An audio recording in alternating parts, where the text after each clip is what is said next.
What's been going on while I've been gone?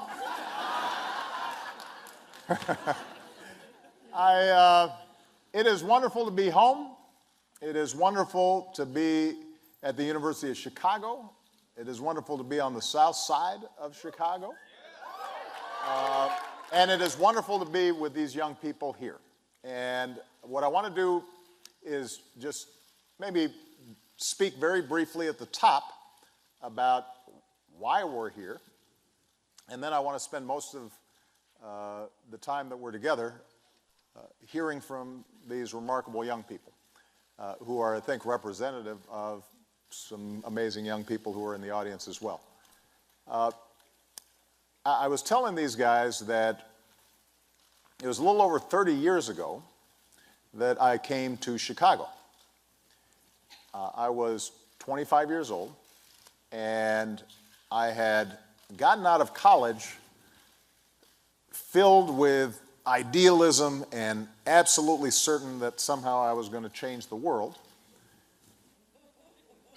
But I had no idea how or where or what I was going to be doing.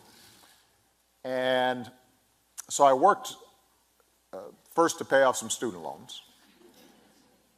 And then I went to work at the City Colleges of New York on their Harlem campus with some student organizing. And then there were a group of churches out in the South Side who had come together to try to deal with the steel plants that had closed in the area and the economic devastation that had been taking place, but also the racial tensions and turnover that was happening in these communities. And so they had formed an organization. They hired me as what was called a community organizer. And I did not really know what that meant or how to do it. But I accepted the job. And for the next 3 years, I lived right here in Hyde Park, but I worked further south in communities like Roseland and Auburn Gresham and Oggale Gardens and West Pullman. Working class neighborhoods, many of which had changed rapidly from white to black in the late 60s, 70s, and full of wonderful people who were proud of their communities, proud of the steps they had taken to try to move into the middle class, but were also worried about their futures because in some cases their kids weren't doing as well as they had. In some cases, these communities had been badly neglected for a very long time. The distribution of city services were unequal. Schools were underfunded. There was a lack of opportunity. And for 3 years, I tried to do something about it. And I am the first to acknowledge that I did not set the world on fire, nor did I transform these communities in any significant way, although we did some good things. But it did change me. This community gave me a lot more than I was able to give in return, because this community taught me that ordinary people, when working together, can do extraordinary things. This community taught me that everybody has a story to tell that is important. This experience taught me that beneath the surface differences of people, that there were common hopes and common dreams and common aspirations, common values that stitched us together as Americans. And so even though I, after 3 years, left for law school, the lessons that had been taught to me here as an organizer are ones that stayed with me and effectively gave me the foundation for my subsequent political career and the themes that I would talk about as a state legislator and as a U.S. Senator and ultimately as President of the United States. Now, I tell you that history because on the back end now of my presidency, now that it's completed, I'm spending a lot of time thinking about what is the most important thing I can do for my next job. And what I'm convinced of is that although there are all kinds of issues that I care about and all kinds of issues that I intend to work on, the single most important thing I can do is to help in any way I can prepare the next generation of leadership to take up the baton and to take their own crack at changing the world. Because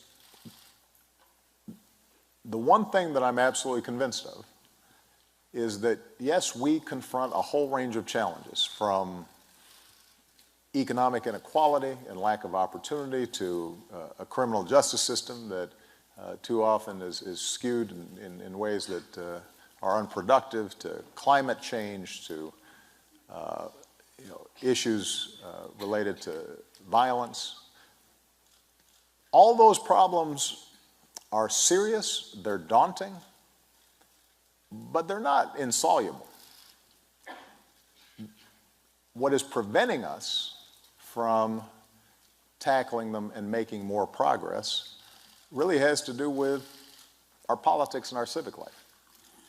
It has to do with the fact that because of things like political gerrymandering, our parties have moved further and further apart, and it's harder and harder to find common ground. Because of money in politics, special interests dominate the debates in Washington in ways that don't match up with what the broad majority of Americans feel.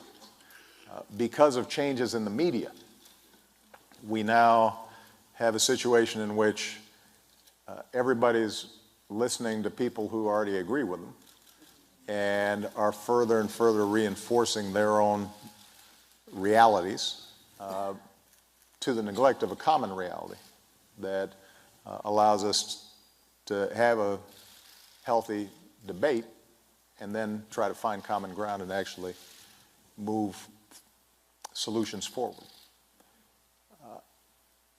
And so, when I said in 2004 that there were no red states or blue states, there are United States of America, that was an aspirational comment, but I think it's, and it's one, by the way, that I still believe, in the sense that when you talk to individuals one-on-one, there's a lot more that people have in common than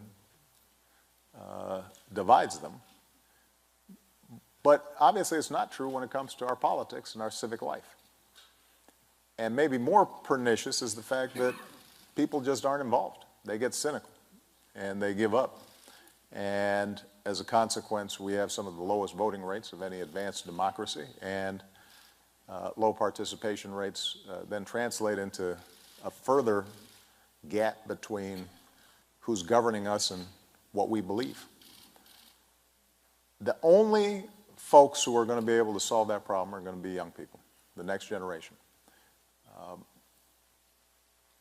And I have been encouraged everywhere I go in the United States, but also everywhere around the world, to see how sharp and astute and tolerant and thoughtful and entrepreneurial our young people are.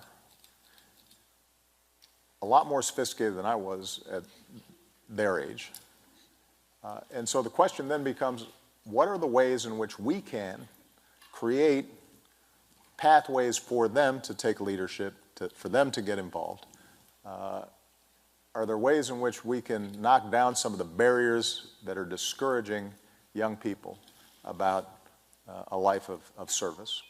And if there are, I want to work with them to knock down those barriers and to get this next generation to accelerate their move towards leadership. Because if that happens, I think we're going to be just fine. And I end up being incredibly optimistic. So, with that, what I'd like to do is to have our panelists here today